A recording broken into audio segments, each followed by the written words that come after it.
How to allow or disallow download my videos on REDnote app. Hello everybody and welcome back to our channel. So let's get started without any further ado. So for that, first of all, you want to go ahead and open REDnote application in your mobile device. Once you open the REDnote app, you want to go ahead and log into your REDnote account. Now once you're logged in, simply tap on your profile icon at the bottom right corner. Now once you're inside your profile section, select the settings icon right over here.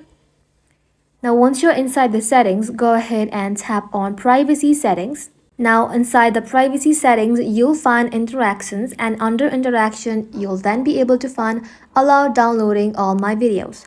You want to go ahead and toggle that off, and you can even toggle it on. Well, that is simply how you can allow and disallow download my videos on a REDnote app. That ends the video, guys. Thank you all for watching the video till the very end, and stay tuned until our next upload. That ends the video.